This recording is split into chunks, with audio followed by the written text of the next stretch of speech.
अगर आपने मेरे सवाल का जवाब दे दिया तो मैं आपको पानी पिला दूंगी। तो बताओ आप कौन हो? चारों में से कोई भी कोमल के सवाल का जवाब नहीं दे पाया। किसी गांव में रतनलाल नाम का एक सेठ रहता था। उसका एक ही बेटा था जो व्यापार के काम से परदेस गया हुआ था। इस तरह घर में सिर्फ सेठ, उसकी पत्नी और उसकी बहू ही रहते थे।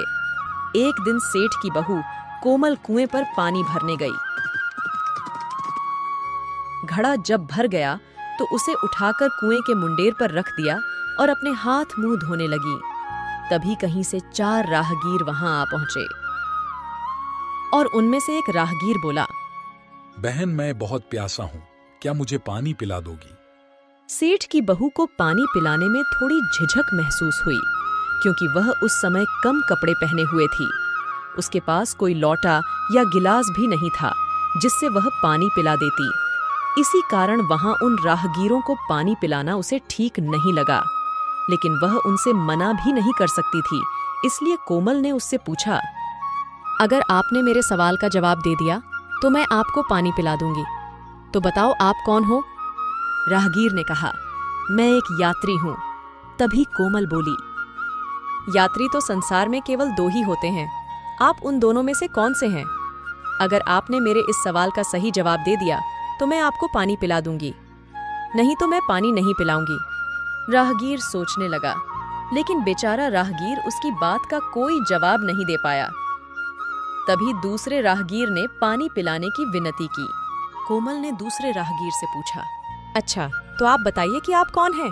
दूसरा राहगीर तुरंत बोल उठा, बहन, मैं तो एक गरीब आदमी हूँ। कोमल फिर से बोली, भैया, गरीब तो केवल 2 ही होते हैं। आप उनमें से कौन से हैं? प्रश्न सुनकर दूसरा राहगीर चकरा गया। उसको कोई जवाब नहीं सूझा तो वह चुपचाप हट गया। तीसरा राहगीर बोला, बहन, मुझे बहुत प्यास लगी है, ईश्वर के लिए तुम मुझे पानी पिला दो। कोमल ने पूछा, अब आप कौन हैं? तीसरा राहगीर बोला, बहन, मैं तो एक अनपढ़ गवार हूँ। यह सुनकर कोमल फिर से बोली, अरे भाई, अनपढ़ गवार तो इस संसार में बस 2 ही होते हैं। आप उनमें से कौन हैं? बेचारा तीसरा राहगीर भी कुछ बोल नहीं पाया।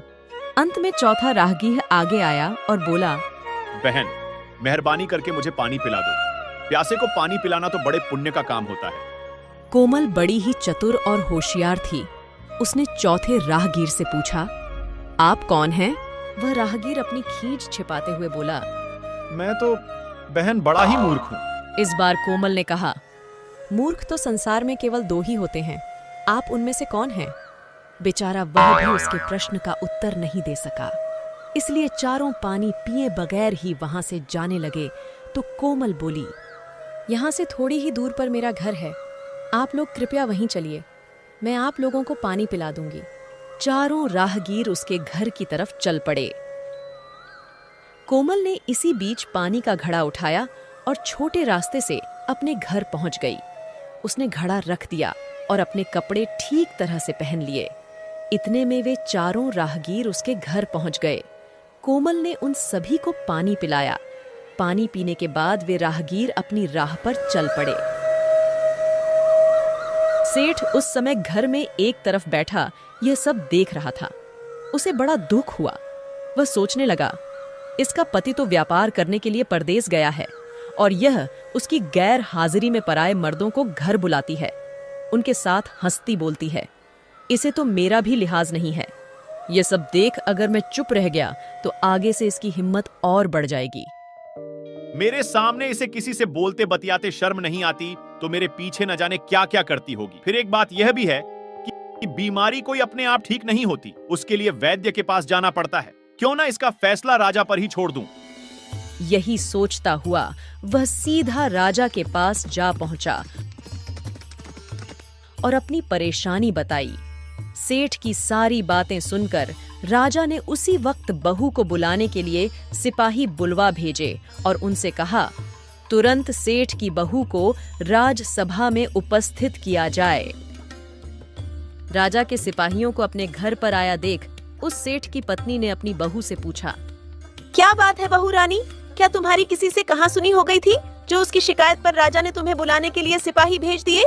बहू ने सास की चिंता को दूर करते हुए कहा, नहीं सासू माँ, मेरी किसी से कोई कहा सुनी नहीं हुई है, आप जरा भी फिक्र न करें।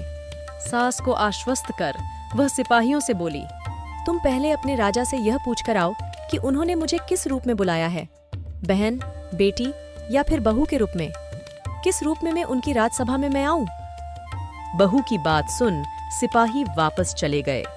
उन्होंने राजा को सारी बातें बताईं। राजा ने तुरंत आदेश दिया कि पालकी लेकर जाओ और कहना कि उसे बहू के रूप में बुलाया गया है। सिपाहियों ने राजा की आज्ञा के अनुसार जाकर सेठ की बहू से कहा, राजा ने आपको बहू के रूप में आने के लिए पालकी भेजी है। बहू उसी समय पालकी में बैठकर राजसभा में जा पहुंची। राजा ने बहू से पूछा, तुम दूसरे पुरुषों को घर क्यों बुला लाई, जबकि तुम्हारा पति घर पर नहीं है? बहू बोली, महाराज, मैंने तो केवल कर्तव्य का पालन किया। प्यासे पथिकों को पानी पिलाना कोई अपराध नहीं है, यह हर गृहिणी का कर्तव्य है। जब मैं कुएं पर पानी भरने गई थी, तब तन पर मेरे कपड़े अजनबियों के सम्मुख उपस्थित होने के अनुरूप नहीं थे। इसी कारण उन राहगीरों को कुएं पर पानी नहीं पिलाया। उन्हें बड़ी प्यास लगी थी और मैं उन्हें पानी पिलाना चाहती थी। इसीलिए उनसे मैंने मुश्किल प्रश्न पूछे और जब वे उनका उत्तर नहीं दे पाए तो उन्हें घर बुला लाई। घर पहुंचकर ही उन्हें पानी पिलाना उचित था। राजा को बहू की बात ठीक लगी। राजा को उन प्रश्नों के बारे में जानने की बड़ी उत्सुकता हुई जो बहू ने चारों राहगीरों से पूछे थे। राजा ने सेठ की बहू से कहा, भला मैं भी तो सुनूं कि वे कौन से प्रश्न थे जिनका उत्तर वे लोग नहीं दे पाए। बहू ने तब वे सभी प्रश्न दोहरा दिए। बहू के प्रश्न सुन राजा और सभासद चकित रह गए। फिर राजा ने उससे कहा, तुम खुद ही इन प्रश्नों के उत्तर दो, हम अब तुमसे यही जानना चाहते हैं। बहू बोली, महाराज, मेरी दृष्टि में पहले प्रश्न का उत्तर है कि संसार में सिर्फ दो ही यात्री हैं, सूर्य और चंद्रमा। मेरे दूसरे प्रश्न का उत्तर है कि बहू और गाय इस पृथ्वी पर ऐसे दो प्राणी हैं जो गरीब हैं। अब मैं तीसरे प्रश्न का उत्तर सुनाती हूँ। महाराज, हर इंसान के साथ हमेशा अनपढ़ गंवारों की तरह जो हमेशा चलते रहते हैं, वे हैं भोजन और पानी। चौथे आदमी ने कहा था कि वह मूर्ख है, और जब मैंने उससे पूछा कि मूर्ख तो दो ही होते हैं, तुम उनमें से कौन से मूर्ख हो, तो वह उत्तर नहीं दे पाया। इतना कहकर वह चुप हो गई। राजा ने बड़े आश्चर्य से पूछा, क्या तुम्हारी नजर में इस संसार में सिर्फ दो ही मूर्ख हैं? हाँ महाराज, इस घड़ी, इस समय मेरी नजर में सिर्फ दो ही मूर्ख हैं। राजा ने कहा, तुरंत बतलाओ कि वे दो मूर्ख कौन हैं। इस पर बहू बोली, महाराज, मेरी जान बख्श दी जाए तो मैं इसका उत्तर दूं। राजा को बड़ी उत्सुकता थी यह जानने की कि वे दो मूर्ख कौन हैं। सो उसने तुरंत बहू से कह दिया, तुम निसंकोच होकर कहो, हम वचन देते हैं तुम्हें कोई सजा नहीं दी जाएगी। महाराज, मेरे सामने इस वक्त बस दो ही मूर्ख हैं। फिर अपने ससुर की ओर हाथ जोड़कर कहने लगी, पहले मूर्ख तो मेरे ससुर जी हैं, जो पूरी बात जाने बिना ही अपनी बहू की शिकायत राजदरबार में की। अगर इन्हें शक हुआ ही था तो ये पहले मुझसे पूछ तो लेते, मैं खुद ही इन्हें सारी बातें बता देती। इस तरह घर परिवार की बेइज्जती तो नहीं होती। इस पर ससुर को अपनी गलती का एहसास हुआ।